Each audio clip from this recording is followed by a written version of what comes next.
여러분, 데이터가 모든 걸 해결해 줄 것 같은 시대에 살고 있죠. 근데요, 만약 진짜 중요한 이야기가 그 데이터가 놓치고 있는 곳에 있다면 어떨까요?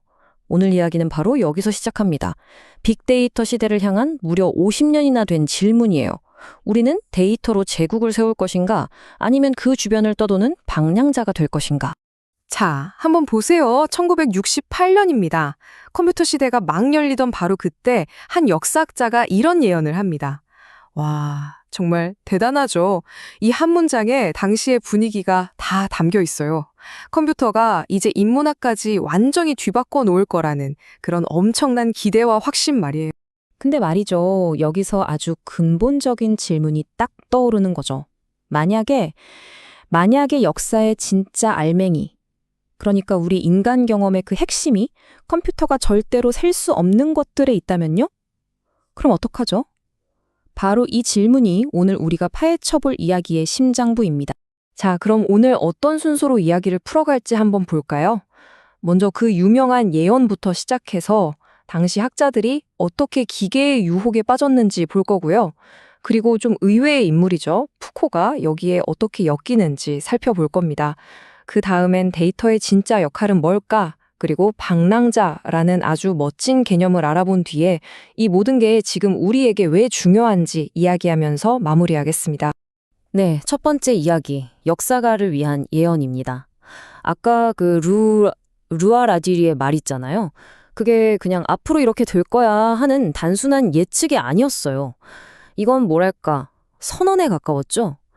이제 컴퓨터라는 신무기가 나왔으니 역사의 모든 비밀이 풀릴 것이다 하는 그 시대 전체의 열광과 거의 맹목적인 믿음이 담겨 있었던 겁니다. 자, 두 번째, 기계의 유혹입니다. 이런 엄청난 예언이 그냥 나온 게 아니겠죠. 그 배경에는 당시 학계 전체를 뒤흔들던 거대한 흐름이 있었어요. 바로 프랑스의 아날 학파입니다. 이 사람들이 말 그대로 이제부터 역사는 숫자로 쓴다 하고 아주 야심차게 새로운 시대를 열었던 거죠. 이 아날 학파도 세대를 거치면서 계속 진화했는데요.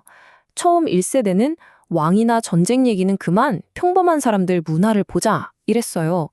그러다 2세대는 시야를 확 넓혀서 마치 숲 전체를 보듯이 수백 년에 걸친 거대한 경제의 흐름, 이걸 보려고 했죠. 그리고 마침내 3세대, 바로 1960년대에 이른 겁니다. 이 거대한 흐름을 분석하고 싶다는 열망이 드디어 컴퓨터라는 어마어마한 도구를 만난 거죠. 그래서 말 그대로 역사를 숫자로 바꿔버리는 양적 혁명이 빵 하고 터진 겁니다. 이 사람들이 쓰던 새로운 방법을 계열사라고 불렀어요. 이게 뭐냐면요. 아주 쉽게 말해서 예를 들어 물가 변동이나 인구수 같은 숫자 데이터를 긴 시간 순서대로 쭉 늘어놓는 거예요. 하나의 계열로요. 그리고 그 안에서 뭔가 거대한 패턴, 규칙 같은 걸 찾아내는 방식이었죠. 당시의 분위기가 어땠냐면요. 정말 재밌어요.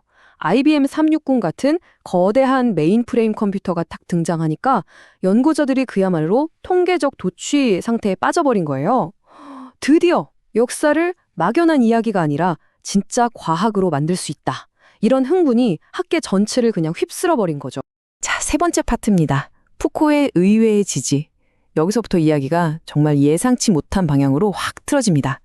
여러분, 미셸 푸코 하면 뭐가 떠오르세요? 보통 질적 분석, 담론 분석 이런 거에 대가로 알고 있잖아요. 근데 놀라지 마세요. 초창기 푸코는요, 이런 데이터 중심의 양적 역사학을 아주 열렬히 지지했던 사람이었습니다. 정말 의외죠? 푸코한테는 나름의 뚜렷한 목표가 있었어요.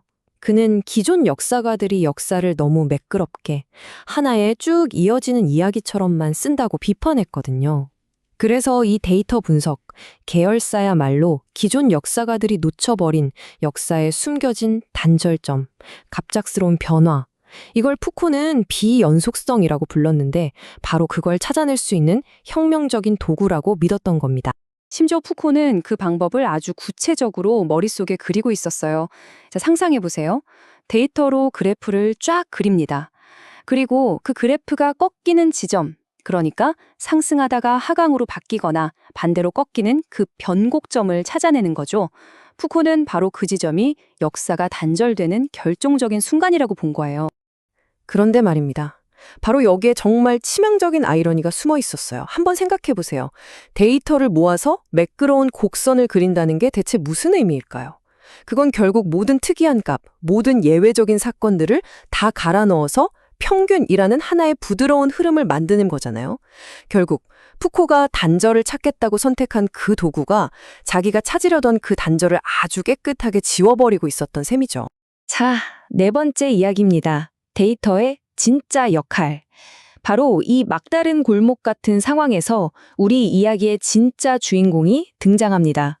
이름은 미셸 드 세르토. 이 사람이 나타나서 역사가와 데이터의 관계를 완전히 180도 뒤집어버리는 정말 위대한 발상의 전환을 보여줍니다. 세르토가 뭘 했냐면요. 연구의 순서를 아예 거꾸로 뒤집어버렸어요. 자, 보세요. 예전 방식은 뭐였죠?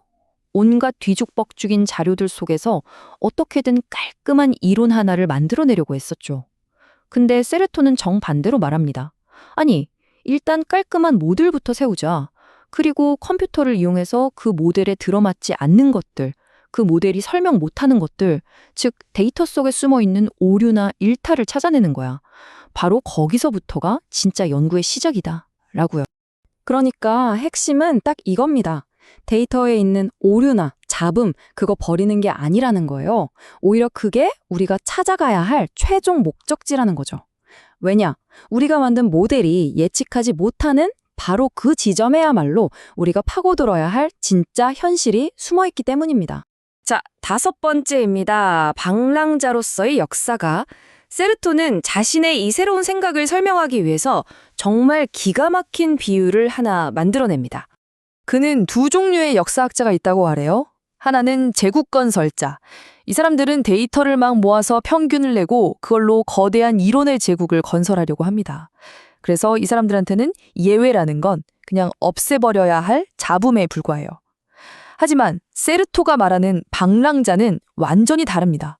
이 사람들은 중심이 아니라 변두리로 가요. 평균이 아니라 예외적인 것에 끌리죠. 시스템이 설명하지 못하는 무언가를 발견하면 아, 이게 바로 열쇠구나 하고 생각하는 사람들이에요. 제국을 세우는 대신 그 제국 밖으로 나 있는 오솔길을 따라 걷는 사람들이죠. 그럼 이 방랑자들은 어딜 탐험할까요? 바로 침묵의 지대입니다. 깔끔한 데이터라는 그물망에 구멍이 뚫린 곳, 우리의 모델이 잡아내지 못하는 그런 것들이요. 예를 들면 주술, 광기, 축제 같은 것들이죠.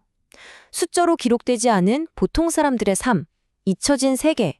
세르토는 바로 이런 곳에 역사의 진짜 진실이 숨쉬고 있다고 말하는 겁니다. 자, 이제 마지막입니다. 이 방랑이라는 개념이 지금 우리 시대에 왜 중요할까요? 무려 50년 전에 그 옛날 메인프레임 컴퓨터를 보면서 했던 이 고민이 지금 인공지능과 빅데이터 시대를 살아가는 우리에게 정말 소름 돋을 정도로 정확한 경고를 던져주고 있기 때문입니다. 세르토가 이런 놀라운 생각을 내놓은 지 벌써 50년이 넘게 흘렀어요. 하지만 한번 보세요. 데이터가 세상 모든 걸 지배하는 것 같은 오늘날 그의 경고는 그 어느 때보다 더 크게, 더 중요하게 우리 귀에 와서 꽂힙니다. 한번 생각해 보세요, 여러분. 유튜브 추천 알고리즘은 어때요? 내가 좋아할 만한 것만 계속 보여주죠. 데이터 분석 보고서는요, 기존에 세웠던 가설을 뒷받침하는 결과만 보여주기 십상입니다. 어쩌면 우리 모두 이 깔끔한 데이터의 유혹에 빠져서 내 생각이 맞았어 라고 확인해주는 분석만 끝없이 만들어내고 있는 건 아닐까요? 그러면서 정작 세상을 바꿀 수도 있는 진짜 의미 있는 예외들, 그 이상한 값들을 그냥 놓쳐버리고 있는 건 아닐까요? 자, 오늘 이야기 이제 마무리하면서 여러분 각자에게 이 질문을 던져보고 싶습니다. 이 거대한 빅데이터의 세계 속에서 나는 지금 무엇을 하고 있나요? 내가 이미 아는 것들을 계속 확인하면서 나만의 단단한 제국을 쌓고 있나요? 아니면 내 생각의 틀을 벗어나는 낯선 것들, 이상한 데이터들을 찾아서 기꺼이 헤매고 방랑하고 있나요? 어쩌면 지금 우리에게 진짜 필요한 건 더 많은 데이터가 아닐지도 모릅니다. 데이터를 대하는 완전히 새로운 태도, 바로 그 방랑자의 자세가 필요한 거겠죠? 우리가 안전하게 정해놓은 길에서 벗어나 기꺼이 길을 잃을 준비가 되었을 때, 바로 그때 우리는 지금껏 상상도 못했던 완전히 새로운 세계와 만나게 될 겁니다.